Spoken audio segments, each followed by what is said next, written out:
आवर्त सारणी में तत्वों की स्थिति का निर्धारण। यदि हमें किसी तत्व का परमाणु क्रमांक मालूम हो और Kmn में इलेक्ट्रॉनिक विन्यास मालूम हो तो हम आवर्त सारणी में उसकी स्थिति का निर्धारण निम्न बिंदुओं की सहायता से कर सकते हैं। पहला, आवर्तों का निर्धारण। आवर्त का निर्धारण करने के लिए किसी भी तत्व का Kmn में इलेक्ट्रॉनिक विन्यास करते हैं। जितने उसमें कोष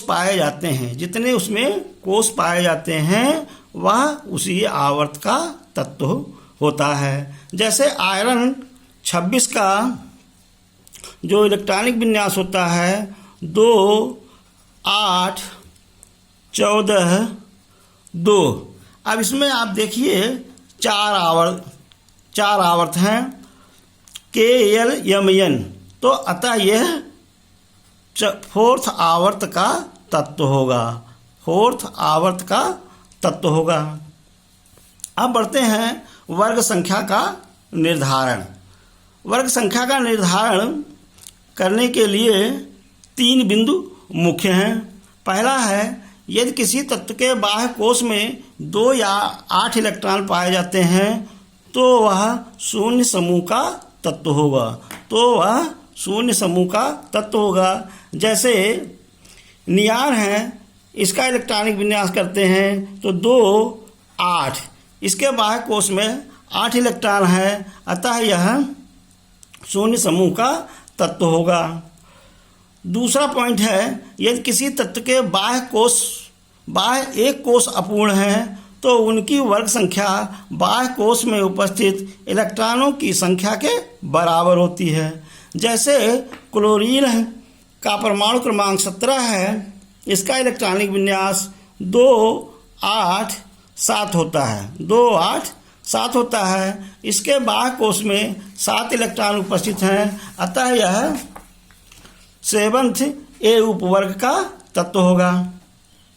थर्ड पॉइंट है, यदि किसी तत्व के बाह्य 2 कोश अपूर्ण है तो उनकी वर्ग संख्या का निर्धारण करने के लिए बाह्य 2 कोशों के इलेक्ट्रॉनों को जोड़कर उसमें से 8 घटा देते हैं।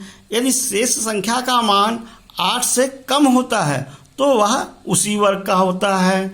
यदि शेष संख्या का मान 8, 9, 10 होता है तो वह 8वें वर्ग के फर्स्ट, सेकंड, थर्ड का होगा। अब इसके लिए हम कुछ और एग्जाम्पल लेते हैं। जैसे फास्फोरस 15 का इलेक्ट्रॉनिक विन्यास होता है 2, 8, 5। अब इसमें देखिए 3 जो है कोश हैं, अतः यह जो है थर्ड आवर्त का होगा और इसके बाह्य कोश में 5 इलेक्ट्रॉन हैं, अतः यह फिफ्थ वर्ग का होगा। अब दूसरा है, हम एग्जाम्पल लेते हैं क्रोमियम का होता है 2, 8, 13, 1। 2, 8, 13, 1।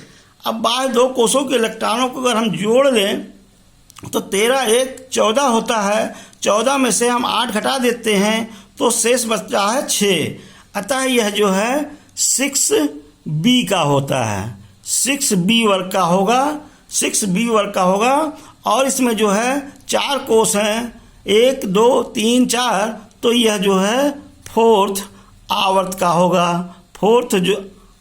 का होगा। इसी प्रकार हम कोबाल्ट का लेते हैं। कोबाल्ट का होता है 2, 8, 2, ये हो गया 15। 2, 8, 15, 2, 15, 2, 17, 10, 27 ये होता है। अब इसमें जो है 4 कोश हैं, अतः यह जो है चौथे आवर्त का होगा और इसकी वर्ग संख्या निर्धारण करने के लिए 15, 2, 17, 17 में से 8 घटा दीजिए, शेष बचा 9, अतः यह जो है 8वें का सेकंड होगा। 8वें का जो है सेकंड वर्ग होगा। यहाँ पर एक बात ध्यान देने की है, अगर बाह्य 2 कोष अपूर्ण है तो उनकी वर्ग संख्या b की होगी, उनकी वर्ग संख्या b की होगी। अगर बाह्य 1 कोष अपूर्ण है तो उनकी वर्ग संख्या a की होगी। शेष जो है अगले वीडियो में।